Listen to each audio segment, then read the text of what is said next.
जय हिंद दोस्तों। हम क्लास 9th के बायोलॉजी का फर्स्ट चैप्टर स्टार्ट कर दिए थे, जो है कोशिका। कोशिका पर हम एक वीडियो बना लिया है और यह पार्ट सेकेंड है।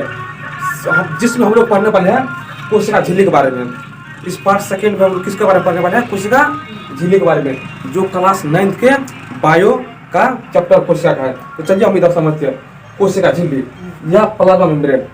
क्या होता है कोशिका झिल्ली या क्या होता है प्लाज्मा मेम्ब्रेन? इसको बहुत ही अच्छे से समझते हैं। दरअसल आप ऐसे समझिए, हम कोशिका के बारे में समझ लिए थे कि हमारा शरीर का सबसे छोटा इकाई क्या था? कोशिका था। और ये कोशिका का जो सबसे बाहरी आवरण होता है वही होता है कोशिका झिल्ली। वही क्या होता है? कोशिका झिल्ली। इसका मतलब क्या हुआ? जैसे मान लीजिए हमारे शरीर है, हमारे शरीर का सबसे बाहरी आवरण क्या है? ये स्किन है, स्किन। उसी प्रकार कोशिका का सबसे बाहरी आवरण है वो क्या है? कोशिका झिल्ली है। तो इससे हम चलिए एक उदाहरण से समझते हैं।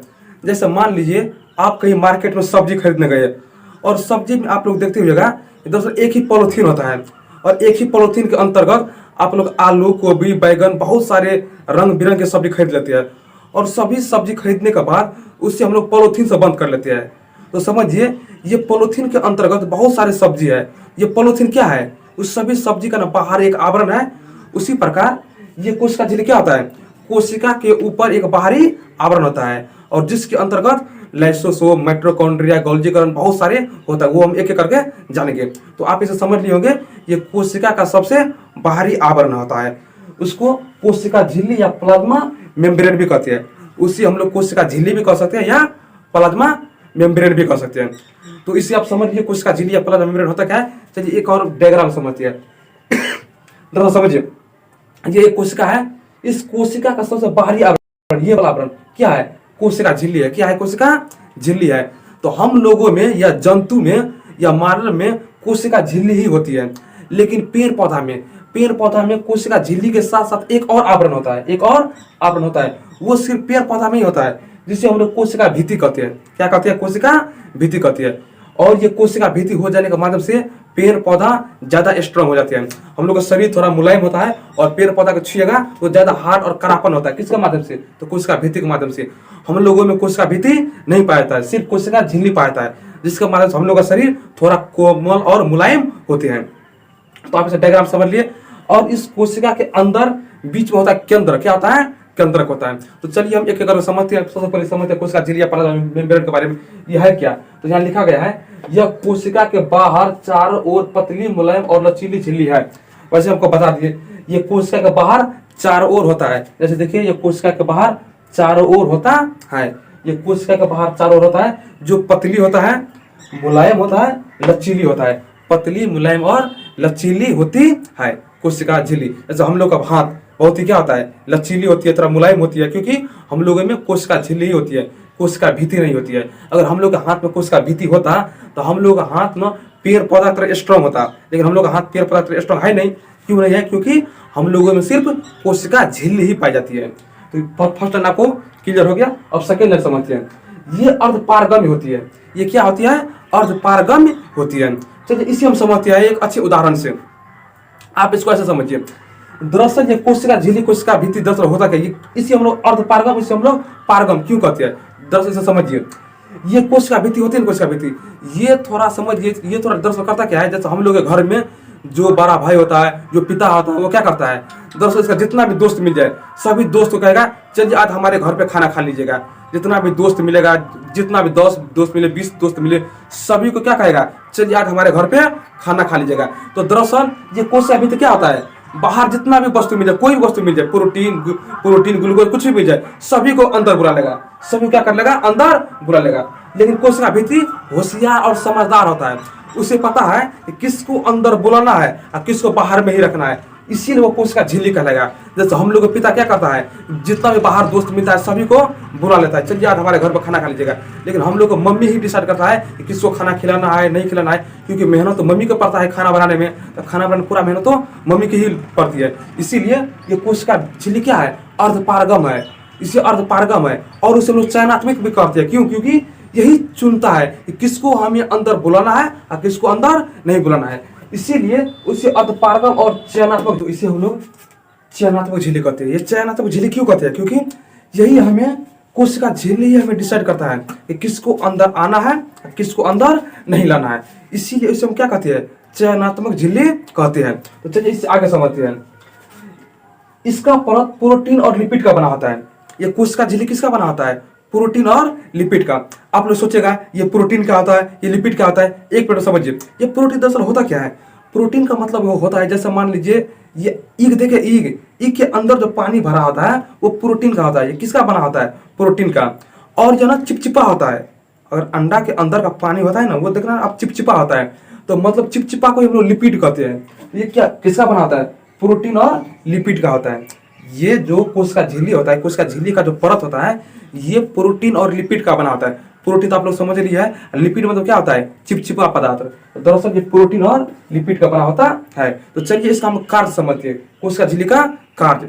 पहला कार्य क्या है, यह निश्चित आकार प्रदान करता है।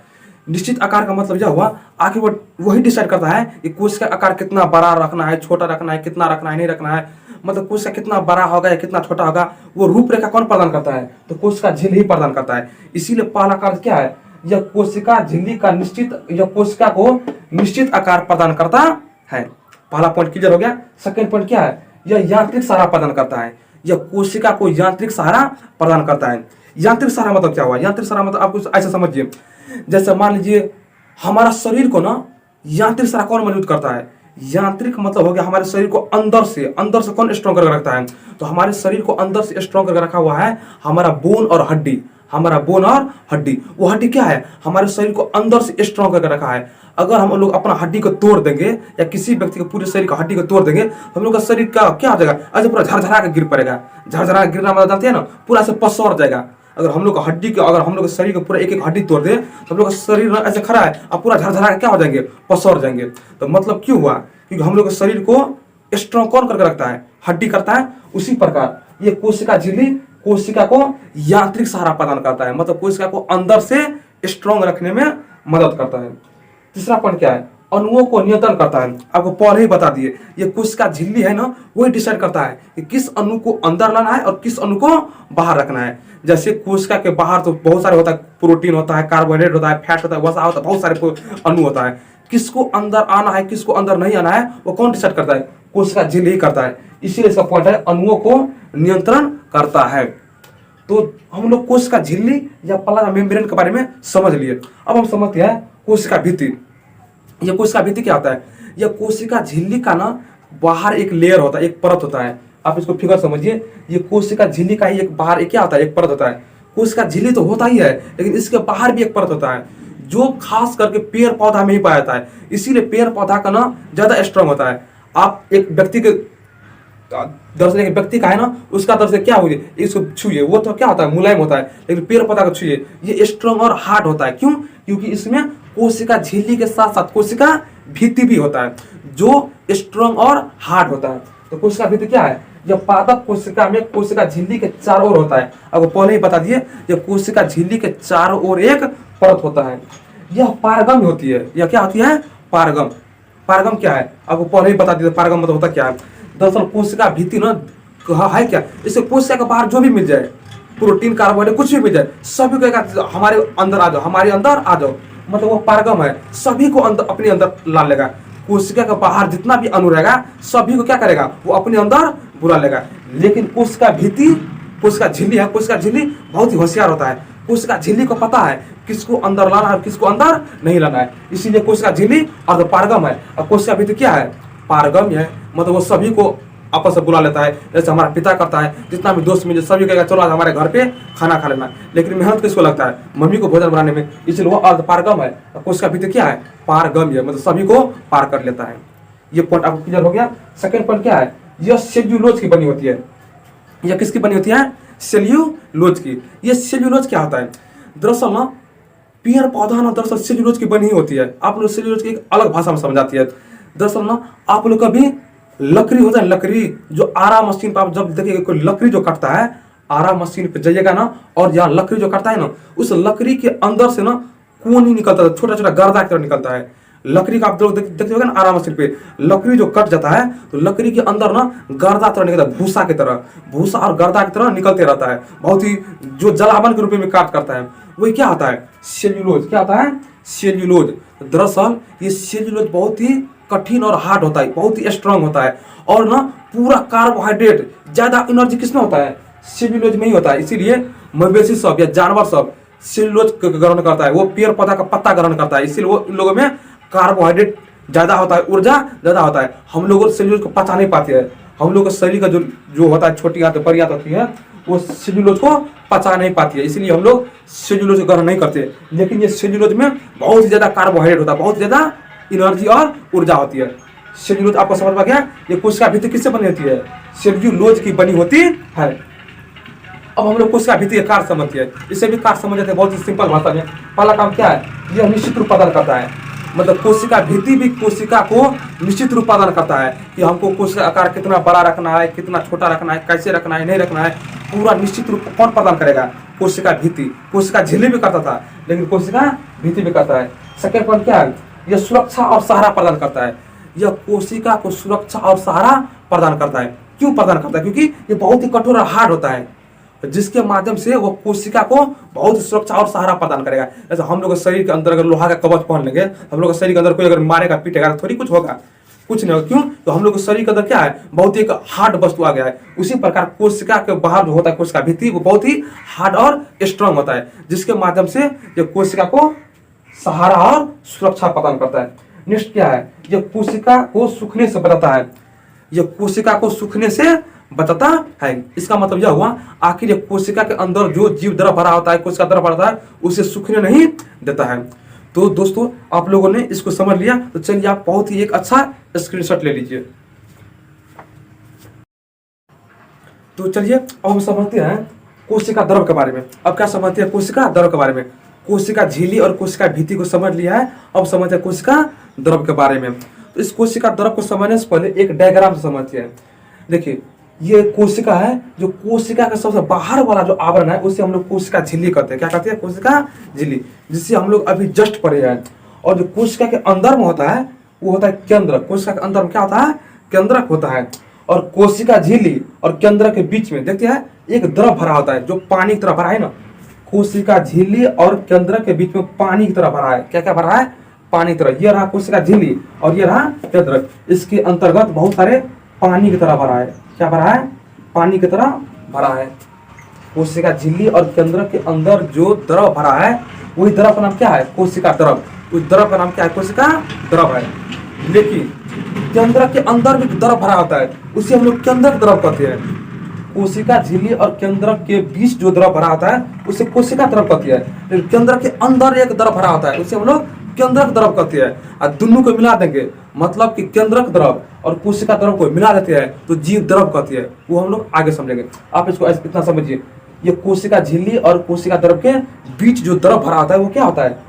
वो कोशिका झिल्ली और केंद्रक के बीच जो द्रव भरा होता है वो कोशिका द्रव होता है। आप इसको एक डायग्राम समझ लिया है। चलिए अब हम इसका डिफिनेशन समझते हैं। कोशिका द्रव क्या है? यह कोशिका भित्ति एवं केंद्रक के बीच पाया जाता है। कोशिका भित्ति भी लिख सकते हैं या कोशिका झिल्ली भी लिख सकते हैं, कोई दिक्कत नहीं। यह कोशिका भित्ति एवं केंद्रक के बीच पाया जाता है।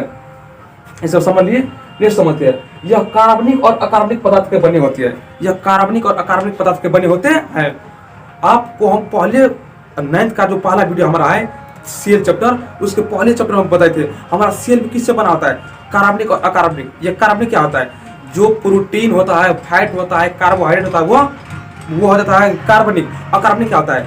जल और खनिज लवण होता है, वो हमारे अकार्बनिक होता है। ये पानी किससे बना होता है? ये कार्बनिक और अकार्बनिक से बने होते हैं, मतलब कि प्रोटीन, फैट, विटामिन, खनिज लवण, पानी और ये कार्बनिक अकार्बनिक दोनों का मिक्स रूप होता है, जिससे हम लोग क्या कहते हैं? कोशिका द्रव कहते हैं। जैसे अंडा के अंदर जो पानी भरा होता है वो क्या प्योर पानी तरह होता है? नहीं, एक चिपचिपा होता है, मिक्स होता है। उसी प्रकार ये कोशिका द्रव एक चिपचिपा मतलब मिक्स होता है, जो कार्बनिक और अकार्बनिक दोनों पदार्थ से बने होते हैं। चलिए हम नेक्स्ट समझते हैं। यह गाढ़ा होता है। क्यों? क्योंकि कार्बनिक अकार्बनिक दोनों, जैसे अंडा का पानी गाढ़ा होता है, उसी प्रकार ये गाढ़ा होता है, चिपचिपा होता है, पारभासी होता है, मतलब इसे हम आर पार देख सकते हैं, पारभासी होता है। इतना हम समझ लिए। सबसे मेन पॉइंट समझिए। सबसे मेन पॉइंट समझते हैं ये पॉइंट क्या है? दरअसल ये कोशिका द्रव है ना, अगर इस कोशिका द्रव में वायरस प्रवेश कर जाता है ना, तो वायरस जीवित हो जाता है। ये वायरस क्या होता है? जैसे कोरोना वायरस, ये वायरस है ना, ये वायरस होता क्या है ऐसे समझिए। दरअसल हमारे शरीर के जो बाहर जितना भी वस्तु है सभी वायरस है। मतलब क्या हुआ, जैसे टेबल है, कुर्सी है या मार्कर है, सभी वायरस ही है। अब लोग सोचेंगे वायरस है तो आखिर इस हम लोग छूते क्यों हैं? दरअसल हमारे शरीर के बाहर जो भी वस्तु है ना, सभी वायरस है। वायरस एक मरे हुए होता है। वायरस जब तक हमारे शरीर से बाहर होता है, ये एक मृत होता है। मतलब इसके अंतर्गत कोई कोशिका झिल्ली होता ही नहीं है। किसके अंतर्गत? वायरस के अंतर्गत। लेकिन जब ये हमारे शरीर के अंदर प्रवेश कर जाए, तब फिर हमें अपना नानी से भेंट करवा देगा। जब ये बाहर रहे तो कोई दिक्कत नहीं, ये मरे हुए होती है। लेकिन जब ये हमारे शरीर के अंदर प्रवेश कर जाए, जब अंदर कहाँ, तो कोशिका द्रव में, और वो हमारे शरीर के अंदर प्रवेश करते ही वो जीवित हो जाता है। और जीवित होते ही आप समझ लीजिए क्या हाल करता है। इसीलिए कोरोना वायरस के समय में सभी को मास्क और सैनिटाइजर का उपयोग करने के लिए। क्यों? क्योंकि वायरस हमारे शरीर के अंदर प्रवेश ही नहीं होगा। अगर हमारे शरीर के बाहर है तो सैनिटाइजर मार सकता है, मास्क के मारने से रोक सकते हैं। लेकिन हमारा शरीर के अंदर प्रवेश होता है, फिर ये अपना औकात दिखा देता है। कौन? ये वायरस। बहुत ही खतरनाक होता है ये वायरस। ऐसे में ये हमारे शरीर के अंदर प्रवेश करता है ना, तभी तक क्या होता है? जीवित होता है कोशिका द्रव में। तो वायरस समझिए, वायरस प्रवेश होने पर ही जीवित हो जाता है। वायरस जब हमारे शरीर के अंदर प्रवेश होता है तो वो क्या होता है? जीवित हो जाता है। कोशिका द्रव समझ लिए। अब हम लोग समझते हैं अंतःपरद्रव्य जालिका के बारे में। ये क्या होती है? जो कोशिका के अंदर होती है। अभी आपको बताए थे कोशिका के अंदर ये अंतःपरद्रव्य जालिका, राइबोसोम, लाइसोसोम, गोल्गी उपकरण, बहुत सारी अनेक वस्तु पदार्थ होती है, बहुत सारी अनेक पदार्थ होती हैं। सभी को हम एक एक करके डिस्कस करेंगे। तो सबसे फर्स्ट किसके बारे में डिस्कस करते हैं? अंतःपरद्रव्य जालिका। क्या होती है अंतःपरद्रव्य जालिका? चलिए उसमें एक डायग्राम समझते हैं। ये हमारा एक सेल है, सेल के बाहर क्या है? कोशिका झिल्ली। ये क्या है? कोशिका झिल्ली। और बीच में क्या है? केंद्रक। जो केंद्रक के जो नीचे होता है, यही डायग्राम है किसका है? अंतःपरद्रव्य जालिका का। ये अंतःपरद्रव्य जालिका का डायग्राम है, जो दो प्रकार की होती है। अंतःपरद्रव्य जालिका कितने प्रकार होती है? दो प्रकार की होती है। कौन कौन? चिकनी अंतःपरद्रव्य जालिका और खुरदरी अंतःपरद्रव्य जालिका। ये चिकनी क्या होता है? दरअसल चिकनी इसका नाम इसलिए पड़ा क्योंकि ये बहुत ही मुलायम और स्मूथ होती है। ये बहुत ही मुलायम और स्मूथ होते हैं। उसे हम लोग ना इंग्लिश में कहते हैं स्मूथ इंडोप्लाज्मिक रेक्टिकुलम। इसीलिए शॉर्टकट में इसे हम लोग SER कहते हैं। S से स्मूथ, E से इंडोप्लाज्मिक और R से रेक्टिकुलम। शॉर्टकट में चिकनी अंतःपरद्रव्य जालिका क्या कहते हैं? SER, ये इंग्लिश नाम है। और खुरदरी अंतःपरद्रव्य जालिका को शॉर्टकट में कहते हैं RER। R से हो जाएगा रफ, E से इंडोप्लाज्मिक और R से reticulum. Rough endoplasmic reticulum shortcut में कहते हैं RER। ये खुरदरी होता है। तो आप समझिए, दरअसल ये अंतःपरद्रव्य जालिका है। ये दो प्रकार की होती है, एक है चिकनी और दूसरा है खुरदरी। ये है खुरदरी। जैसे यहाँ देखते हैं आप, ये बुनका बुनका बुनका बुनका बुनका बुनका का है। ये क्या है? खुरदरी वाला है। और ये बहुत ही स्मूथ और चिकनी है। ये दोनों प्रकार होती है, खुरदरी भी होता है और स्मूथ भी होता है। ये खुरदरी क्यों होता है? क्योंकि ये चिकनी अंतःपरद्रव्य जालिका के ऊपर अगर मानो प्रोटीन बस जाए, प्रोटीन आकर फंस जाता है, वो खुरदरी के अंतर्गत आता है। क्योंकि चिकनी अंतःपरद्रव्य जालिका बहुत चिकनी होती है। जैसे मान लो हम लोग हाथ के अंदर क्या लगाते हैं? वसा या कोई तेल लगा लेंगे, फिर हाथ को धोएंगे, पानी रुकबे न करेगा, पूरा पानी छिछल जाएगा ऐसे में। इसीलिए ये चिकनी होती है। लेकिन जो खुरदरी अंतःपरद्रव्य जालिका होता है, इसके ऊपर छोटा छोटा प्रोटीन फंस जाती है। ये प्रोटीन है, ये प्रोटीन का छोटा छोटा टुकड़ा है, जिससे हम लोग क्या कहते हैं? राइबोसोम। क्या कहते हैं? राइबोसोम। तो हमारा अगला टॉपिक राइबोसोम ही होगा, जो हम लोग नेक्स्ट वीडियो में समझेंगे। और राइबोसोम का मेन काम क्या है? प्रोटीन को बनाना। राइबोसोम हमारे शरीर के अंदर क्या करता है? प्रोटीन को बनाता है। इसीलिए हमारे शरीर का प्रोटीन का घर किसे कहते हैं? राइबोसोम को। ये क्वेश्चन आता भी है, हमारे शरीर में प्रोटीन मतलब प्रोटीन का घर किसे कहते हैं? राइबोसोम को। क्यों? क्योंकि ये राइबोसोम जो खुरदरी अंतःपरद्रव्य जालिका के ऊपर जो प्रोटीन फंस जाता है, वही राइबोसोम होता है। ऐसे में राइबोसोम हम लोग नेक्स्ट वीडियो में समझेंगे। तब जय हिंद, जय भारत।